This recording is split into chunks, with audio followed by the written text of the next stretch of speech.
ceci n'est pas un podcast, quelque chose comme épisode 9 il me semble. Je suis Christelle Elka, je suis designer tricot, donc j'écris des patrons de tricot essentiellement. Et ce podcast parle de tricot forcément, de ce qu'il y a sur mes aiguilles, de ce que je design, de ce que j'ai en projet, de laine que j'ai acheté. Voilà, j'espère que vous passerez un bon moment et aujourd'hui je vais vous parler du fil de la Manche. Alors, petite plaisanterie, parce qu'elle se reconnaîtra. Aujourd'hui, je vous montre. Je porte, est-ce qu'il veut bien faire le focus? Non. C'est pas grave. Je porte du Givenchy, rouge à lèvres, coloris, je ne sais plus parce que c'est un tube que j'ai depuis un petit temps, mais ça fait rouge framboise. Voilà, Manu, tu te reconnaîtras. Voilà, je vais donc vous parler d'abord de choses moins gaies que ce que j'avais prévu de parler. Je vais vous parler du fil de la Manche. Alors ça, c'est pas la partie pas gaie, hein, parce que je vais vous parler des laines que j'ai rapportées essentiellement. J'aurai pas grand-chose à vous montrer comme prototype sur mes aiguilles, parce que j'ai des choses que je peux pas vous montrer actuellement, qui sont des choses qui sortiront incessamment sous peu, mais qui sont gardées secrètes, ou des choses qui sortiront carrément l'année prochaine, parce que voilà, quelquefois je travaille sur des mois et des mois, voire une année de délai, avant de pouvoir vous montrer. C'est très très dur pour moi de retenir, de ne pas pouvoir partager avec vous ce que j'ai sur mes aiguilles. Et je vais vous parler de la polémique qui sévit pour le moment sur Instagram, sur le prix des patrons. Ça prend des proportions très importantes, ça nuit à certains business, certaines petites entreprises, donc je pense que c'est important d'en parler. Alors, c'est quoi cette polémique? Donc, si vous êtes sur Instagram, vous en avez entendu probablement parler. C'est une polémique qui a commencé en janvier sur l'inclusivité. Alors, l'inclusivité, je mets entre guillemets parce que je ne sais pas exactement si c'est le terme exact à utiliser en français. Parce que je suis énormément la sphère anglophone au niveau design. Donc, c'est parti du fait qu'on n'incluait pas suffisamment les designers de couleur, qu'on ne montrait pas suffisamment et qu'il n'y avait pas suffisamment de représentation de personnes de couleur sur Instagram, qui est un réseau social et qui nous aide fortement à faire de la promotion en tant que designer ou en tant que marque de laine. Donc c'est parti de là et il y a eu une demande qu'il y ait une représentation plus importante de la diversité. Demande tout à fait légitime. Je ne discute pas ça parce que c'est tout à fait légitime que l'on représente toutes les formes, toutes les couleurs, la diversité humaine. Donc on est parti, on a parlé d'inclusivité de couleurs, d'inclusivité de taille, et puis on en est maintenant au stade où on parle de l'inclusivité en tant que moyen, de capacité d'achat de laine et d'achat de patrons. Donc la semaine dernière, donc ça part un peu dans tous les sens en fait. C'est la semaine dernière où il y a 2 semaines, il y a été question de demander à ce que les testeurs soient payés. Alors, j'ai déjà partagé mon avis sur le sujet sur Instagram, mais comme les stories Instagram ne restent pas, et que tout le monde n'est pas sur Instagram, je vais vous parler exactement ce que moi je pense. Alors, d'abord, je vais en revenir aux définitions de ce que c'est qu'un testeur. Il y a plusieurs choses dans le monde du tricot. Il faut savoir qu'il y a le test knitter, il y a le sample knitter, il y a le preview knitter, et il y a le tech editor. Alors, dans mon processus de design, souvent je prototype, j'écris mon patron, et en même temps que je ne fais tester, je fais tech éditer. Donc je ne fais pas tech éditer et puis tester. Je fais les deux en même temps, donc c'est vrai que chez moi, il peut rester plusieurs erreurs parce que je le fais en parallèle, parce que je trouve ça plus intéressant de faire ça en parallèle que de faire d'abord tech éditer et puis tester. Bref, ça c'est mon point de vue, ça peut être un point de vue différent et ça je ne discute pas. Donc, c'est quoi le tech editor? Le tech editor, c'est un professionnel que je paye pour pouvoir relire mes patrons. Il va tricoter le patron dans sa tête d'une certaine manière, il va relever les erreurs de forme, de fond, les erreurs de calcul, et je vais corriger. Ensuite, on a le testeur. Le testeur, c'est quoi? C'est un tricoteur qui, sur base volontaire, se propose pour tricoter un patron qu'on lui a montré. On lui a montré des photos. Alors, ça peut être un pull, ça peut être un châle, ça peut être tout ce que vous pouvez imaginer. Donc, le testeur, lui, va dire, oh ben tiens, ce projet m'intéresse, j'ai envie de le tricoter, mais il va avoir droit à la version bêta du patron, donc ce ne sera pas le patron finalisé, il peut y avoir des fautes de fond, de forme, et ainsi de suite. Donc, comme c'est une base volontaire, il peut choisir, dans mon cas, parce que je parle de moi, pour moi, il peut choisir la laine qu'il veut, la couleur qu'il veut, du moment que ça correspond à l'échantillon et que s'il me dit je veux une lettre foncée, que c'est un truc très en dentelle et que ça ne va pas donner, je lui donnerai mon avis, évidemment. Mais le testeur peut choisir ce qu'il veut comme laine, la qualité qu'il veut. Il peut éventuellement faire des modifications, c'est quelque chose que je permets sans problème, du moment que ce ne soit pas des modifications fondamentales du patron. Il peut allonger les manches, faire une robe, enfin tout ce que vous pouvez imaginer, c'est pas un problème pour moi. Alors, le testeur, lui, pourra bénéficier éventuellement de réduction sur la laine s'il veut utiliser la laine que moi, la même laine que moi, mais ça sera très dépendant de la personne avec qui je travaille. Parfois, c'est pas possible parce que quand je travaille avec des petits teinturiers, ils ont peut-être pas l'occasion de pouvoir vous offrir la laine ou même faire 50% sur la laine. Quelquefois, ça va être juste 10% ou rien du tout. Donc, il faut le savoir. Mais c'est une base volontaire. Donc, la personne qui s'engage, elle s'engage. Il n'y a pas de pression. Si en cours de test, il y a un événement qui survient et qui est problématique pour vous, j'accepte évidemment que la personne sortir du test et elle me prévienne au plus tôt.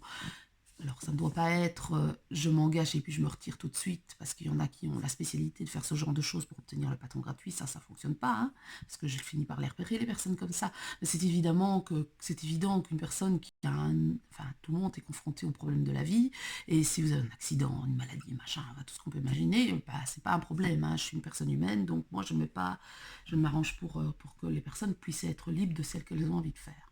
Le patron, le prototype vous appartiendra. Donc vous tricotez quelque chose en bêta-test et vous appartiendra. Et majoritairement, la compensation, c'est le produit fini, c'est-à-dire le patron. Donc voilà pour les testeurs. Donc, il était question de faire tester, de faire payer.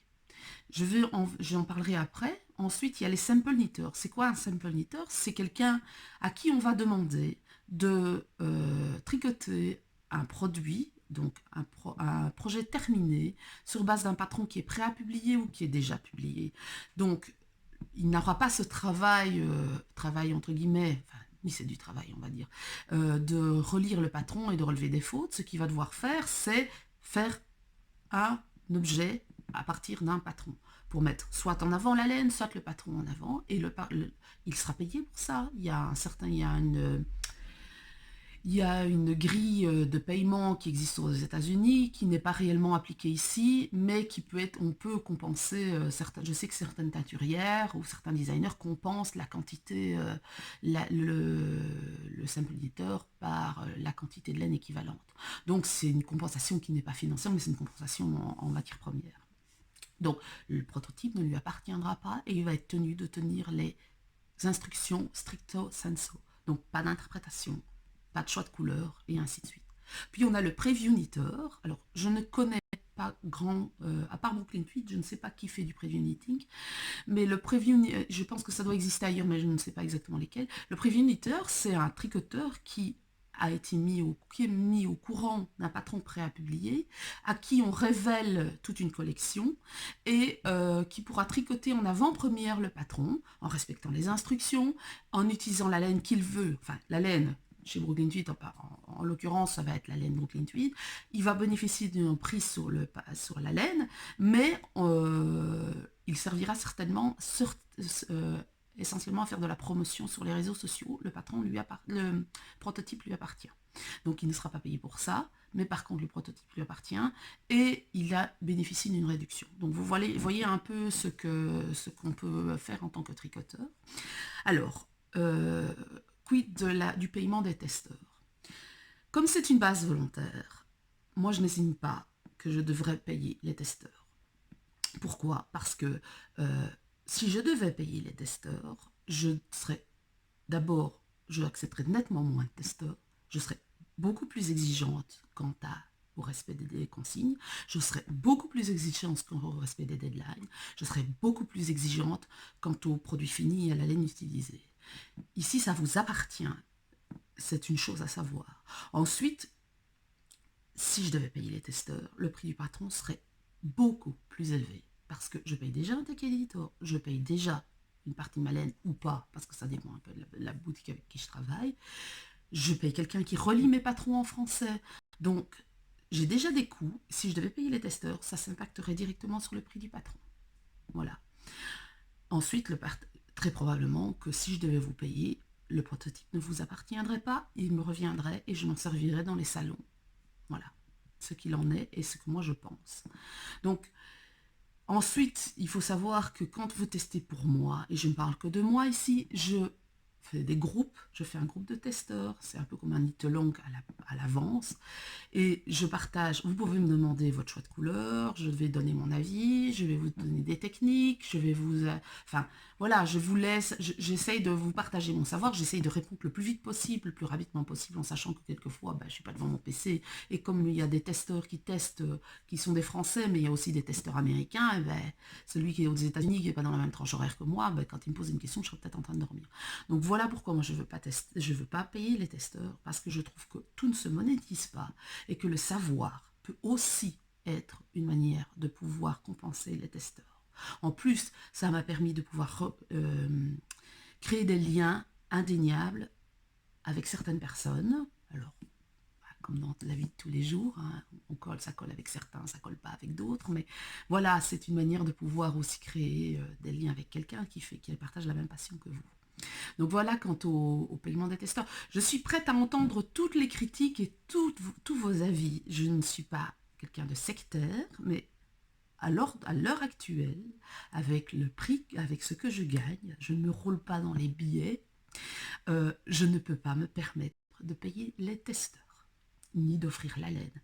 Je m'arrive d'offrir la laine dans quelques rares cas, mais dans ce cas-là, ce sera vraiment dans des conditions particulières et quand je travaille avec une grosse marque. Sinon, ça ne va pas être possible. Ou alors parce que je demande à quelqu'un de jouer et le testeur et le test-knitteur, et dans ce cas-là, ça va faire venir à un salon particulier, et puis le prototype va le revenir. Mais c'est vraiment très particulier, et c'est rarement comme ça que je fonctionne. Ensuite, quant au prix des patrons, il y a eu une polémique sur augmenter, pas augmenter le prix des patrons, diminuer le prix des patrons pour pouvoir que les personnes à faible revenu puissent accéder aux patrons. Alors, je ne suis pas d'accord de diminuer le prix des patrons. Je trouve que les prix des patrons de tricot n'est pas suffisamment élevé. Mais entre ce que je voudrais et la réalité des choses, j'ai fait un choix de ne pas les mettre à un prix très élevé pour que ça reste relativement accessible, parce que j'estime qu'un patron de tricot devrait être au moins à 15 €, le même prix qu'un patron de couture, parce que le travail est le même, même si vous devez l'imprimer peut-être 12 €, allez, je dis ça comme ça, mais le prix n'est pas assez élevé, mais il faut être réaliste. Voilà, ça ne vous servirait pas, ça ne me servirait pas. Donc j'ai fait un choix d'être entre les deux, de vendre des patrons à un prix moyen, on va dire, qui colle plus ou moins au marché, qui puisse me permettre de payer la TVA, parce que je paye la TVA. Je paye des charges, enfin je ne vais pas discuter du prix du patron, etc., parce que ça a été fait par d'autres personnes que moi. Donc voilà, j'ai fixé un prix de patron qui me semblait correct pour la majorité des personnes et qui me semblait correct pour me rémunérer moi-même. Alors la polémique part sur le fait que c'est un choix et c'est un privilège de pouvoir être designer tricot, parce que c'est un privilège qui est réservé aux blanches, femmes, ayant de l'argent, ayant un mari qui les soutient. Or, c'est loin d'être la réalité. Il faut savoir que certaines femmes, oui, sont blanches, ont un mari qui les soutient, sont riches, entre guillemets, parce que quand on est vraiment riche, on n'a peut-être pas envie de se lancer comme designer tricot. Et un mari qui les soutient, c'est loin d'être le cas de tout le monde. Parfois, il faut savoir que c'est un revenu qui aide le ménage à payer des factures. Et c'est une réalité chez beaucoup de designers. Il faut savoir que 97%, 97% des designers se ravalient, gagnent moins de 1000 $ par mois. Alors, 1000 $ par mois, c'est du brut. Nous ne retirons ni les frais PayPal, ni les frais, ni les impôts, et ainsi de suite. Donc ça vous laisse un peu imaginer ce qu'il reste en réalité pour 97% des designers. Donc, voilà quant au prix de ce que peuvent gagner un designer. Ensuite, j'ai lu que ce n'était pas un travail dur. Or, Je pense qu'il y a une réelle confusion entre pénibilité du travail et difficulté. Ce n'est pas parce qu'un travail n'est pas pénible qu'il n'est pas difficile. C'est pas... J'ai travaillé comme infirmière à domicile, j'ai travaillé comme infirmière aux urgences, au SAMU.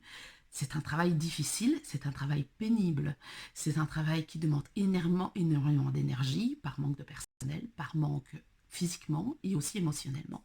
Mais je travaille comme designer maintenant et je trouve que c'est un travail difficile à d'autres points de vue. Ça n'est pas pénible physiquement, ça c'est certain, mais ça n'est pas facile non plus.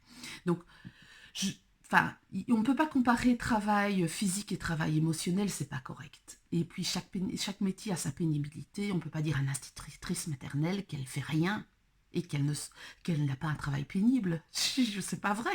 Donc voilà ce quant à ça. Ensuite, toutes ces discussions, à mon sens, ça tire le marché vers le bas. Discuter, argumenter et trouver que les designers tricot demande trop, ça tire le marché vers le bas, ça ne valorise pas notre travail. En ne valorisant pas notre travail, vous ne valorisez pas la possibilité à certaines personnes qui voudraient pouvoir être designers, qui sont des personnes qui sont isolées, des personnes qui n'ont pas la possibilité de pouvoir faire un autre travail, des personnes qui ont été virées de leur travail, ou qui ont des enfants à garder, de pouvoir faire un travail qui leur rapporte un minimum d'argent, ou ne fût-ce qu'avoir un travail qui complémente ce qu'elles ont.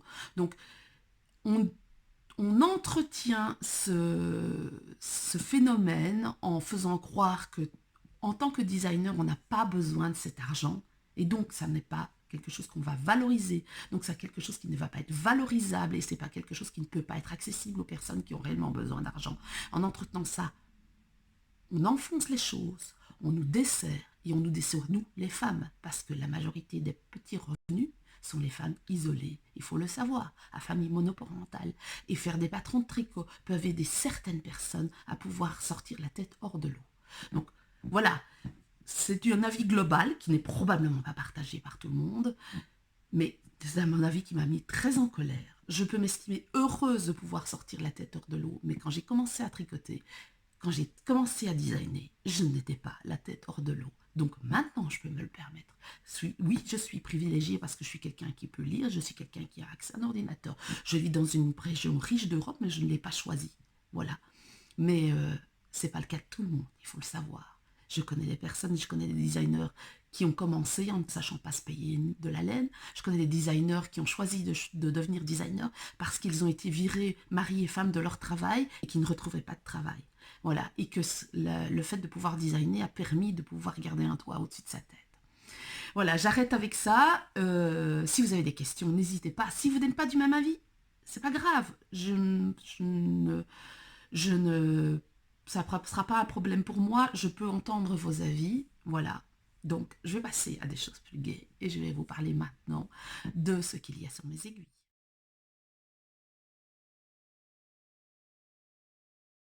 Alors voilà, je vous montre ce qu'il y a sur mes aiguilles. Pas grand chose parce que je ne peux pas vous montrer grand chose en fait. J'ai commencé une collection de cols et j'en ai déjà sorti 3 et je vais sortir le 4e ici parce que c'est sur les saisons, il y a 4 saisons et je vais faire l'automne. Alors je vous montre rapidement le diagramme parce que, alors rapidement, en mettant ma main devant pour que tout le monde puisse pas voir, mais voilà, ce sera des petits écureuils avec des champignons et un arbre. J'ai pas fait grand chose parce qu'en fait je vous avais montré probablement, je pense, j'avais choisi de la Hollande que j'avais acheté à Zwolle pour pouvoir le faire, cette laine-ci, voilà, que j'ai bobiné, et cette laine-ci, voilà. Alors, elle paraît violette, mais en fait, quand elle a des sous-tons bruns, donc c'est un mélange de brun et de violet. Et l'autre est très orange, elle m'avait tapé dans l'œil. Mais quand je l'ai bobiné, je me suis dit, je ne suis pas sûre que ça va fonctionner. Donc j'ai commencé le tricot, j'ai commencé le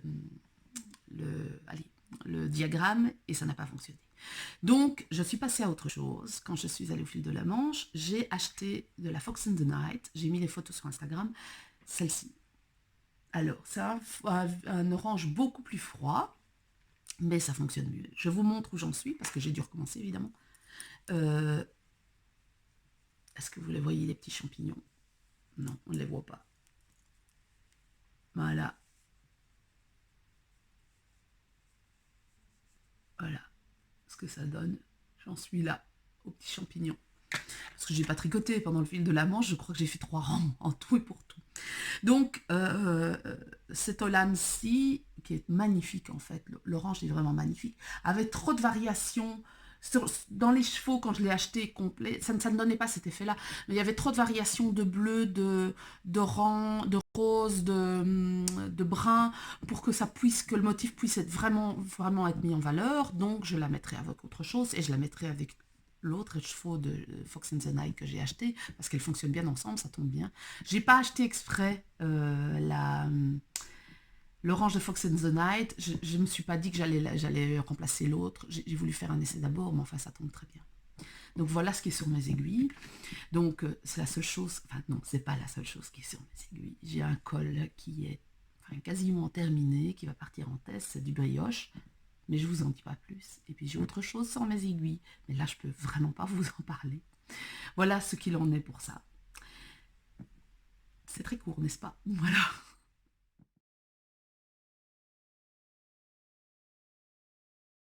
Donc voilà ce qu'il en est pour ce qui est sur mes aiguilles. J'ai fait un col pour mon mari aussi, mais il est parti avec, donc je ne peux pas vous le montrer. Mais en test, vous avez ce châle.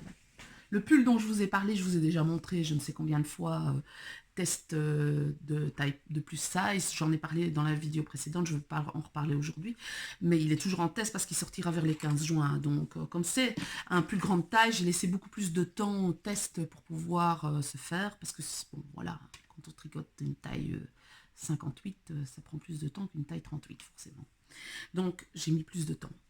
Alors, je vous l'avais montré la fois dernière, celui-ci est en test. Alors, c'est un énorme châle. J'ai mis les photos sur Instagram et je remettrai la photo ici. C'est un châle avec un petit peu de dentelle, tout petit peu, c'est des trous avec du point brioche, de la dentelle, du point brioche, de la dentelle, du point mousse avec des rangs raccourcis. Alors, je me suis amusée à faire une bordure en double, enfin 2 couleurs différentes. Donc, un côté, c'est rose, l'autre côté, c'est vert. Alors, ça pêche, hein, c'est vraiment très, très coloré. La laine, c'est de la laine, c'est de la socre, en fait. Donc, un mélange de laine et de nylon de chez Walmet Verve. Sonia est une Hollandaise qui teint, qui fait des couleurs très, très, très, très jolies, très pétantes surtout. Et il sortira normalement vers mi-mai. Je dois encore m'arranger avec Sonia parce qu'il est peut-être question qu'il sorte pour un salon à Amsterdam. Donc soit il sortira sur Ravelry de toute façon pour les personnes qui n'iraient pas au Breithagen à Amsterdam. Il sera de toute façon sur Ravelry sans problème, juste avant ou juste après. Donc voilà pour ce châle. Il demande 3 échevaux et 3 échevaux complets parce qu'il est vraiment très très grand. Il n'a toujours pas de nom comme d'habitude. Et bon, si vous avez des suggestions, je vous en prie, je suis à l'écoute. Voilà pour ce qui est en test et donc le pull dont je vous parle. Et bientôt, le col en brioche, je vais lancer le test probablement cette semaine. Ça va être un test très court parce que je dois sortir le patron pour fin mai. Voilà pour les tests.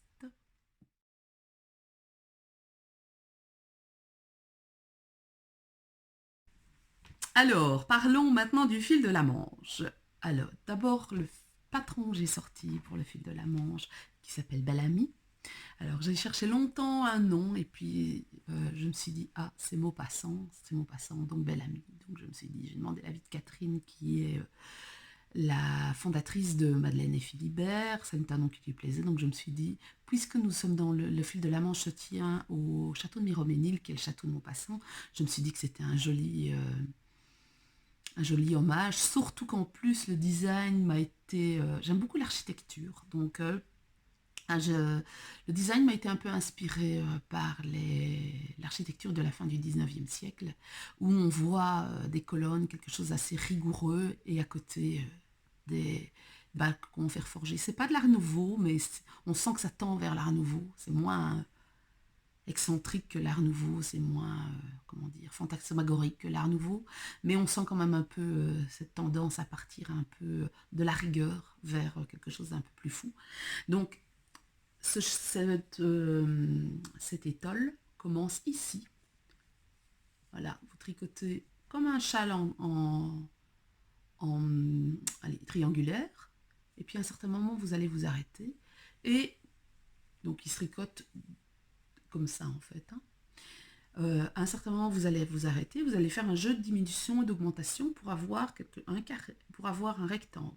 Donc on a une bande de dentelle, du point brioche relativement simple parce qu'il y a des augmentations, des diminutions, mais entre eux, il n'y a pas de motif. La même bande de dentelle, le point brioche, encore une bande de dentelle, encore le point brioche, encore une bande de dentelle, encore du point brioche, encore une bande de dentelle, encore du point brioche, et je termine par un tout petit peu de dentelle, et pour terminer, non pas en pointe mais en carré, un travail de 2 carrés avec des diminutions pour former l'autre côté du châle. Alors à faire en couleur comme on a envie, comme on a envie. Vous pouvez jouer avec des mini, vous pouvez jouer avec une seule couleur en gradient, vous pouvez jouer avec 2 couleurs, 3 couleurs, 4 couleurs, comme vous voulez. Donc ce châle, ça a été fait en star sock, donc un mélange de mérinos avec un peu de paillettes. Et il y avait 3 coloris différents. Donc ici j'ai utilisé, alors que je ne me trompe plus, c'est Budapest, Canterbury et Guernsey. Guernsey c'est celui-ci, Budapest c'est celui-ci, et ça c'est Canterbury. Donc voilà, et Catherine avait fait des mélanges, elle avait fait un gris foncé et un ocre, elle avait fait un bleu clair, un gris et un blanc, elle avait cette couleur-ci, et le quatrième je ne sais plus. Donc voilà, mais voilà, il est disponible sur Ravelry, il s'appelle Bellamy. Voilà pour le châle. J'ai mis des photos sur Ravelry, je vous ai mis une photo ici en introduction. Et alors le shooting a été fait aussi d'un peu dans ce style. J'ai essayé de garder un peu un style redingote de la fin du 19e siècle avec ma veste en maquillant très fort, un peu steampunk. Donc voilà pour le patron qui est sorti pour le fil de la Manche. Alors, j'ai été ravie de vous voir. J'ai été ravie de passer ce moment avec vous. C'est ce que j'adore dans les salons, c'est que je ne suis plus derrière mon écran, je vois les tricoteurs. Et s'il vous plaît, pour toutes celles qui m'ont envoyé des messages, je ne mords pas, abordez-moi, n'hésitez pas, je suis une personne comme les autres. Et donc, si vous avez envie de me parler, venez me parler. Si vous avez envie de partager vos projets, si vous avez envie de me montrer votre projet, venez me le montrer. Ça me fait énormément plaisir de voir que vous faites mes patrons. Ça me fait bien plus plaisir que vous veniez m'interrompre et me montrer votre patron et me montrer à quel point vous savourez ce que je fais et la façon dont vous transformez les choses et laisser parler votre créativité que de, enfin voilà, me regarder sur un écran et puis partager. Je ne mords pas, voilà. Voilà, j'ai adoré voir des gens qui étaient très intimidés de me voir et qui ne savaient pas trop comment m'aborder et qui m'ont abordé quand même. Et je trouve ça mais tellement génial. Merci à vous. Merci beaucoup. Donc voilà, j'ai eu un excellent moment. Je suis revenue complètement lessivée comme d'habitude parce que ça me demande énormément d'énergie de pouvoir parler aux gens parce que contrairement à ce qu'on pourrait croire, je ne suis pas quelqu'un qui est si facile que ça. Je suis quelqu'un d'hypersensible, donc je prends énormément les émotions des gens. Et donc voilà, c'est pas toujours facile, mais j'adore ces moments-là. C'est très épuisant, mais j'adore ces moments-là. J'ai pu voir des gens en vrai, voir des tricoteurs en vrai, des testeurs en vrai, voir des teinturiers en vrai, voir leur travail, savoir à quel point ça leur tient à cœur. Donc voilà pour le fil de la Manche. Et puis j'ai donné cours et j'espère que celles qui ont participé au cours ont appris, ont eu plaisir à écouter ce que j'avais à dire, mettront en pratique ce que j'avais à dire. Et un grand merci à Sylvie parce que sans elle, il n'y aurait pas de fil de la Manche. Donc Sylvie, Polo et compagnie. Alors je vais vous montrer maintenant mon butin parce que c'est relativement indécent, mais j'avais prévu d'acheter beaucoup au fil de la Manche parce que je ne fais pas énormément de salons, j'en fais, mais il y a des fois je me dis je n'achèterai rien, des fois je dis j'achèterai mais j'achète pas grand chose, et ici j'avais vraiment prévu parce que je savais qui était au fil de la Manche, donc il y avait beaucoup de personnes que je ne connaissais pas et je voulais voir un peu leur travail. Donc je vais vous montrer les laines que j'ai achetées. Je vais commencer par qui? Voilà, bonne question.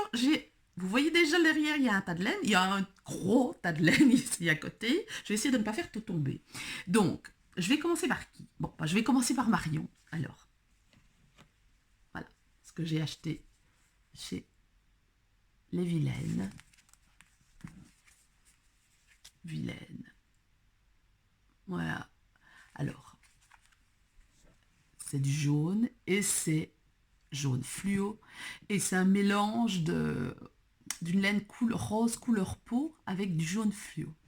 Alors, pour la petite histoire, pourquoi j'ai acheté ces laines-là? Parce que je ne pouvais pas ne pas acheter ces laines-là. Ce color ici, en fait, il y a quelques années, c'était au début de Marion, et c'était au début, moi je designais, et on parlait beaucoup sur Tricot & Co. Et je ne sais pas si vous le savez, mais Marion crée ses couleurs en fonction de les bêtises ou des gourmandises, etc. Et ma dernière avait quelque chose comme 1 ou 2 ans, grand maximum. Et j'étais au téléphone parce que c'était encore le moment où je travaillais, je faisais un autre travail et j'étais au téléphone et c'était un appel professionnel, mais j'étais à la maison et ma fille a décidé de repeindre le carrelage avec du stabilo jaune fluo et je ne pouvais rien dire parce que j'étais un appel professionnel et donc voilà, j'ai regardé ma fille avec désespoir peindre le sol en jaune fluo et on est devenu la couleur, voilà, est née la couleur, les pieds stabilo. Alors, j'ai acheté, elle est plus intense sur la single. Celle-ci, parce qu'il n'y avait pas cette couleur-ci en single.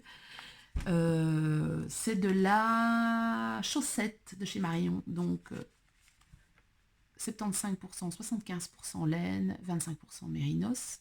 Non, pardon. Et celle-ci, idem. Je ne sais pas ce que je vais en faire, mais voilà. Je ne pouvais pas ne pas acheter ces couleurs-là.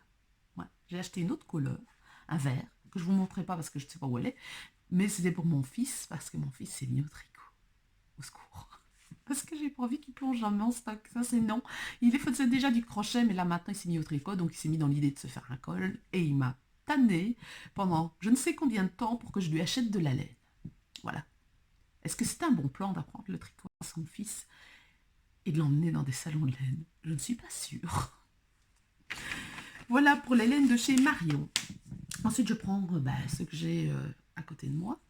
J'ai aussi acheté ce bleu magnifique, magique. C'est de je regarde, la Fingering Superwash Mérinos. Je l'avais vu sur Instagram, c'est de chez Imogen, Big Bad Yarn. C'est Elementary. Alors, j'adore Sherlock, mais la couleur est tellement vive, tellement prenante que c'était impossible de passer à côté. J'ai vu les 2 derniers écheveaux. Et Imogen va m'en reteindre 3 parce que probablement que je vais me faire un gilet pour moi, peut-être long, je sais pas. Bon, on verra, c'est quelque chose qui va être sur mes aiguilles dans un an. Mais cette couleur-là était vraiment une couleur qui m'appelait. Voilà, donc, je mets ici Imogen Big Bad Yarn. Donc, je vais peut-être vous saouler, hein. Si ça vous saoule, vous pouvez arrêter la vidéo là maintenant parce que j'en ai quelques-uns, j'ai acheté, enfin non, je n'ai pas acheté. Certaines de mes laines ont été offertes, certaines, j'ai eu une réduction, et certaines, je les ai achetées. Donc, il faut savoir qu'en tout, j'ai ramené 44 écheveaux. J'en ai acheté une grosse partie. Mais voilà, comme je suis designer, comme certaines personnes veulent travailler en collaboration avec moi, parfois je bénéficie de réductions aussi, ou parfois on m'offre la laine. Donc, je suis revenue avec des écheveaux de certains qui m'ont offert la laine. Voilà, c'est échange de bons procédés, je pense. Mais je suis quand même revenue avec 44 écheveaux. J'en ai acheté, enfin non, je ne l'ai pas acheté, je répète, j'en ai acheté une grosse partie, il y en a 41 que j'ai ramené et mon mari m'en a offert 3. Donc voilà pour les laines, donc là ça c'est Imogen. Ensuite j'ai découvert Soc Una Troca, qui est une espagnole de Catalogne, qui fait des choses magnifiques, ils sont super sympas. C'est très comique parce que moi je suis amie avec Lilou Yarns, et elle habite pas loin, c'est très comique. Et voilà, je la connaissais pas du tout. Et j'ai acheté ceci. Donc en brun, c'est de la... attendez, je regarde, je pense que c'est de la 100% Merino Superwash aussi. Donc en fingering, un brun avec un rose sur lequel il y a des speckles. Je vais vous montrer un peu plus. Brun, vert, rose un peu plus intense. Et un rose très très poudré. Alors les couleurs, c'est Pale Girl, celui-ci. Celui-ci, c'est Pink Roquefort. Voilà. Et celui-ci, c'est Brown Number 8. Voilà. Donc je trouvais que le mélange était très chouette. Alors je ne sais pas ce que je vais en faire. J'ai 3 écheveaux. Ce sera probablement un châle. Je ne sais pas. Parce que celui-là n'est pas un projet déterminé. J'ai juste vu ces couleurs et ça me plaisait vraiment. Donc je les ai achetés parce que j'aimais les couleurs. Ensuite, on parle beaucoup de Bichette-Buche. Et donc je devais essayer la Bichette-Buche. J'ai longtemps hésité entre leur mélange cachemire et la petite lamb's wool. J'ai acheté 2 écheveaux, ça sent très fort le mouton. 2 écheveaux de petite lamb's wool. Et pourquoi j'ai pris plutôt la petite lamb's wool plutôt que le cachemire, c'est que c'est celui-ci qui m'a appelé. Parce que c'est un gris brun avec des légères touches ocre dedans. Je ne sais pas si vous le voyez. Alors, c'est pas de la toison naturelle, hein, c'est un... Et je me suis dit que ça irait très bien avec celui-ci. C'est un gris brun. Alors, la petite lamb's wool, c'est de la laine d'agneau qui vient d'Écosse. Donc, en clair, je vous traduis parce que c'est écrit en anglais. Donc, c'est de la laine d'agneau qui vient d'Écosse, d'une famille, d'une filature familiale. Voilà. Donc, ça, c'est relativement écologique, enfin, pas écologique, mais éthiquement responsable, on va dire. Voilà, c'est la laine éthiquement responsable. Elle est assez irrégulière, hein. Donc ça, ce serait très sympa pour faire un projet en jacquard. Voilà. Ensuite, je suis passée, je l'ai mis sur Instagram, mais j'ai aidé Nathalie, j'étais avec Nathalie à l'Aiguille en fait. Je lui ai acheté 2 écheveaux d'Orion, je pense, ou de Sirius, je ne sais plus. Moi, je pense que c'est de l'Orion, je ne sais plus, enfin bref. Et j'avais vu ces couleurs, elles vendent les couleurs non teintes de Sirius et d'Orion. Et j'avais vu le châle qu'elle s'était fait, qui est un châle d'Isabelle Kramer. Et je me suis dit, cette couleur-là, cette teinte-là, la couleur naturelle, serait vraiment très sympa à faire pour faire un très grand châle. Et j'ai regretté pendant des semaines de ne pas avoir acheté des écheveaux, 3 écheveaux pour faire un très grand châle pour chez Nathalie. J'ai failli lui envoyer des messages, je ne l'ai pas fait. Mais donc la première chose que je suis fait quand je suis arrivée au fil de la Manche, parce que c'était mon plan, c'est de lui acheter 3 écheveaux d'Orion en couleur naturelle. Voilà, c'est un mélange de Macham et de BFL. Et j'adore ce mélange. Je trouve que ça a un tombé, un drapé magnifique. Et là, j'ai l'idée de faire un châle, un grand châle. Je ne sais pas encore quoi. Je ne sais pas quand je le mettrai sur mes aiguilles parce que j'ai plein d'autres projets. Mais voilà, ça, je ne pouvais pas ne pas le laisser passer. J'ai vraiment envie de faire un grand châle avec. Donc voilà pour Nathalie. Ensuite, j'ai rencontré à Zwolle The Little Grey Sheep, qui est une entreprise familiale anglaise. Ce sont Emma et son mari, je ne sais plus le prénom de son mari, ont une petite ferme, je pense que c'est dans les Cornouailles, ont une petite ferme, ils élèvent leurs moutons, ils font la laine du début jusqu'à la fin, et ils ont des Gotland, et ils ont des New Hampshire. Donc la fois dernière, j'avais acheté un écheveau de Lace Gotland, et cette fois-ci, je me suis dit, je vais me laisser tenter. Alors j'ai très longtemps hésité entre la Gotland, le mélange Gotland, ou du New Hampshire. Alors, vu le prix, parce que comme c'est de la laine relativement écologique, et puis de toute façon les couleurs ne me parlaient pas non plus, c'est 35 € le chevaux pour la Gotland, j'ai pris du New Hampshire, qui est moins cher, mais qui me parlait bien et dont les couleurs me parlaient bien. Donc le New Hampshire en fingering, et j'ai acheté de quoi faire un pull avec un empiècement en jacquard.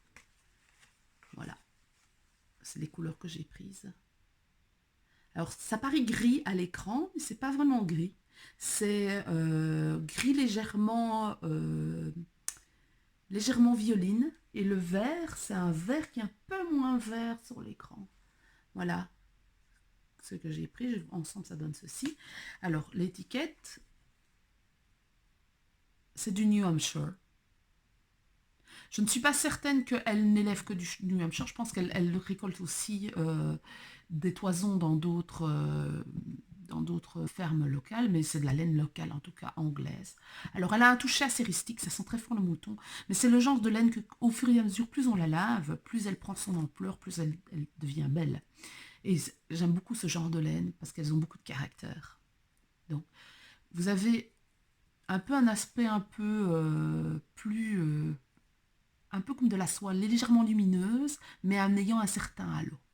Donc voilà ce que ça donne. Je ne sais pas quand je le mettrai sur mes aiguilles, mais j'ai bien l'intention de faire un pull pour ma fille, enfin un pull S, en taille S, enfin, ce sera un design qui sortira avec un empiècement en jacquard.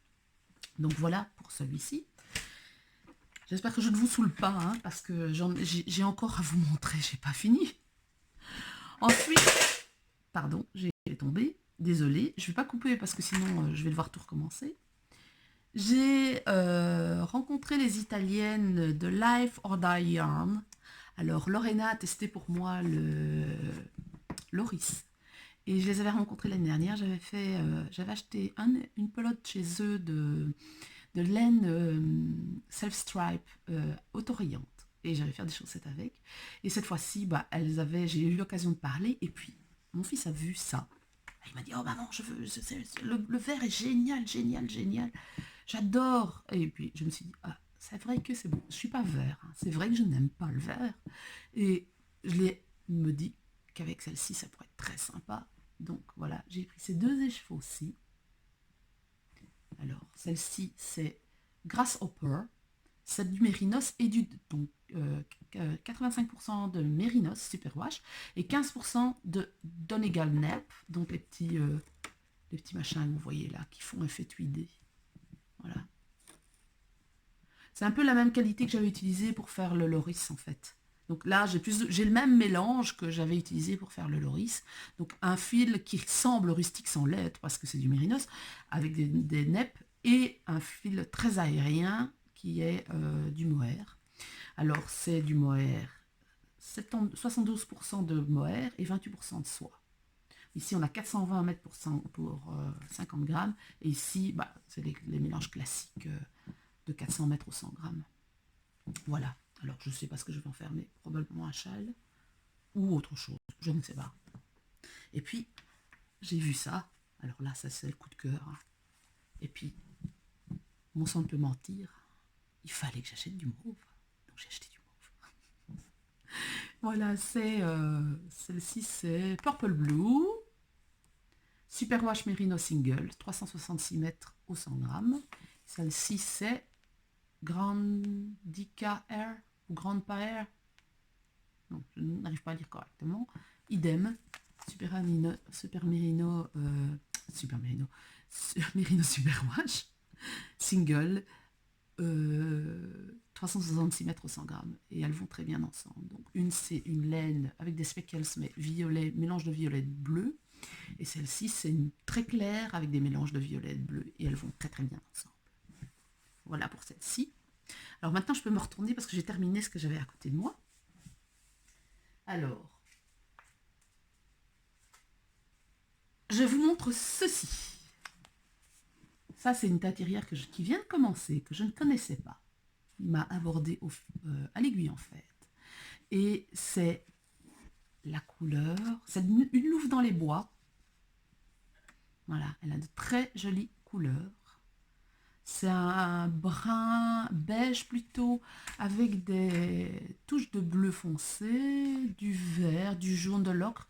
C'est très différent, hein, parce que là, la lumière vient de changer. Comme il y a du soleil subitement qui vient d'apparaître, ben forcément, la lumière change, donc les couleurs changent en fonction de la lumière. Et c'est en amoureux sur la plage. Alors, celui-ci, ce sera certainement, de manière sûre et certaine, parce que ça, ce sera une collaboration qui est déterminée déjà maintenant, il y aura un châle qui sortira en septembre ou en octobre. Et le shooting sera sur l'île de Lent, donc en Suède, c'est déjà décidé. et je sais déjà ce que je vais faire. Donc, 3 écheveaux, grand châle, encore une fois. Donc, je répète, c'est une louve, c'est la louve twist sock avec 80% de mérino superwash et 20% de nylon. Une cire tordue, voilà, pour celle-ci. Et alors, de chez elle, j'ai aussi 2 autres écheveaux. Et là, c'est pas du tout style plage, hein. C'est ceci. Je ne sais pas ce qui m'arrive, j'achète de l'orange. C'est aussi la même qualité, donc louve T-Stock, de la même teinturière, une louve dans les bois, et c'est 80% mérino superwash, 20% nylon. La couleur ici, c'est au coin du feu. Donc, vous avez du rouge, un orange clair, un orange plus foncé avec du brun, et en rappel, du brun. Mérino superwash, nylon fingering, idem, et la couleur, c'est l'odeur des bois.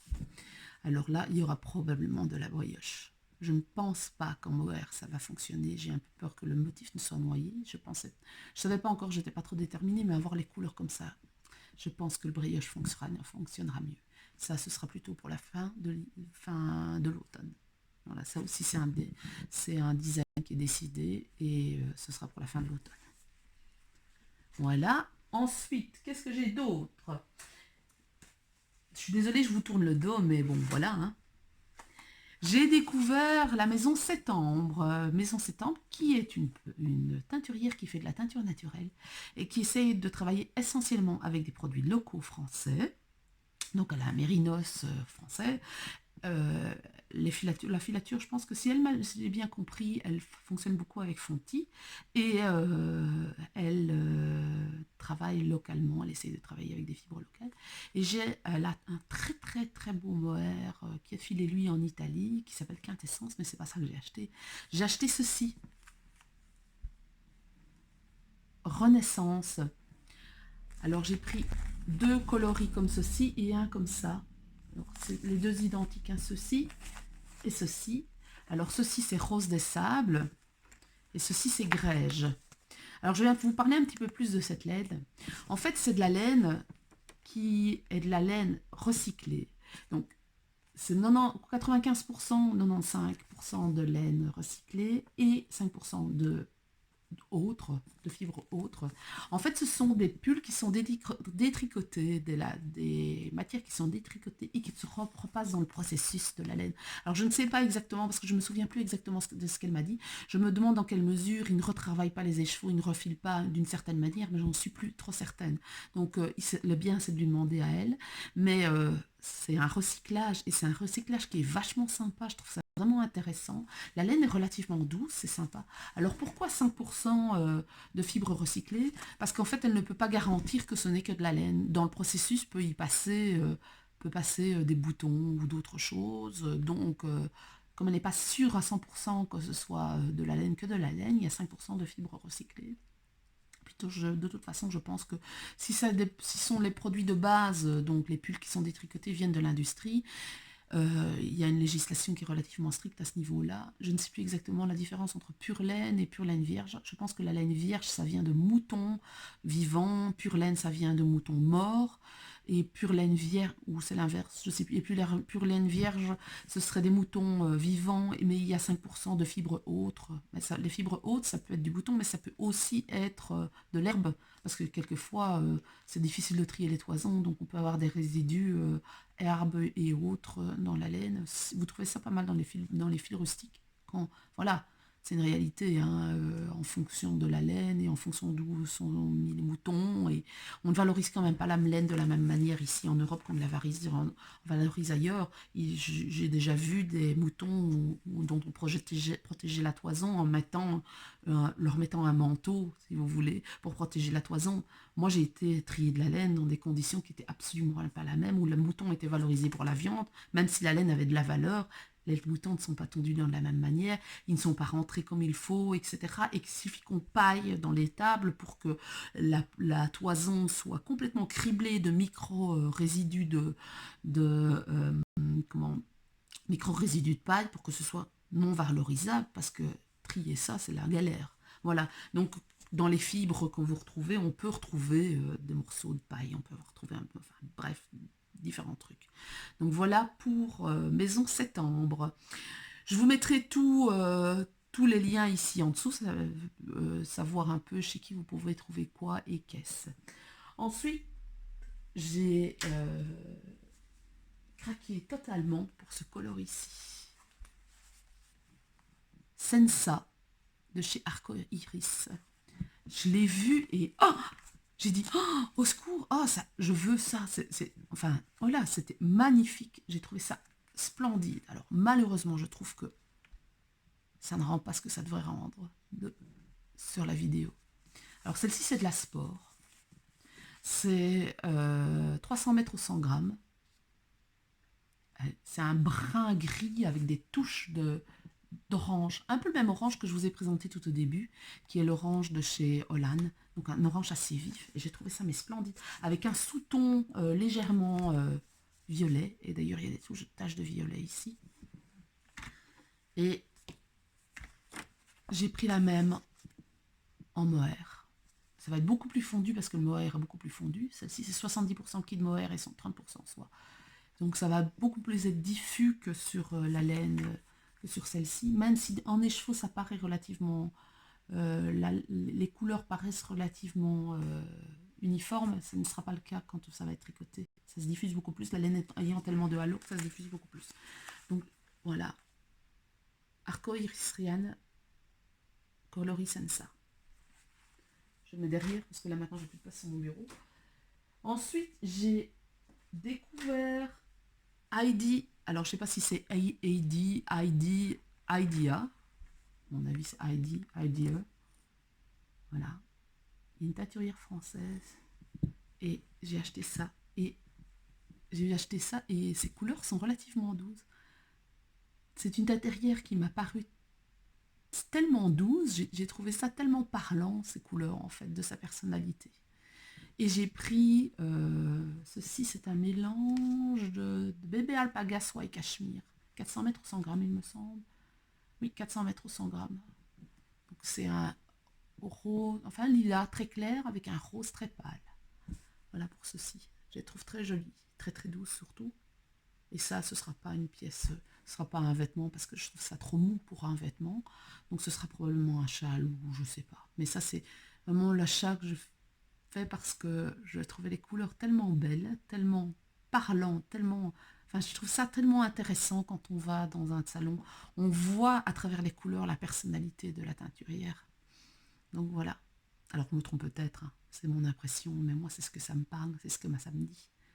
Voilà pour Idea. Alors, je ne sais pas si c'est Heidi Idea ou Heidi Idea. Voilà. Teinturière française. Et je pense que j'arrive aux dernières. Ah non, j'ai aussi celle-ci à vous montrer. C'est un gradient de la Féfile. Alors je pense que j'ai pas besoin de la représenter, la Féfile, elle est très connue. C'est un 800 mètres ou 100 grammes. Voilà. Alors je ne sais pas si je vais le transformer en pull pour ma fille ou si ça va être un châle. J'aime bien les gradients.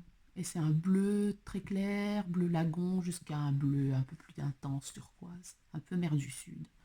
Et la couleur c'est... Je peux pas, j'ai piscine. Voilà, alors moi ça me rappelle pas la piscine, ça me rappelle les mers du Sud. Je crois que c'est plus sympa les mers du Sud que la piscine. Voilà pour ça. Et la dernière, c'est des Landing Grit de Lilou Yarns. Alors, je vous montre d'abord, ça sera une collaboration, ceci. Un vert magnifique. C'est de la single fingering, Abyss Dark, avec du mohair et soie. J'ai quelque chose avec le mohair pour le moment. Hein. Kid Silk, donc 78% de kid mohair, 28% de soie. Voilà. Je trouve qu'ils allaient bien ensemble. Ils vont vraiment bien ensemble. Les loups. Yarns. J'adore ces couleurs. J'ai un stock indécent de ces couleurs. Je crois que la moitié de mon stock, ce sont les couleurs d'Ingrid. C'est une teinturière belge qui vit en Espagne, en Catalogne. Et ceci, qui m'a été offert par mon mari, quand on est revenu, il m'a dit « Ah, t'as oublié quelque chose, t'as oublié un sac dans tes trilles, tiens, regarde ». Et puis hop, c'était des écheveaux, 3 écheveaux qu'il a choisi avec Ingrid. un combo d'un blanc, enfin non, un écru avec des légères touches de noir, de jaune, de bleu. Je vous l'approche. Est-ce que ça vous le voyez? Voilà, très très sympa. Avec celui-ci, qui est le même mais en beaucoup plus varié. Donc du jaune, de l'orange, du vert.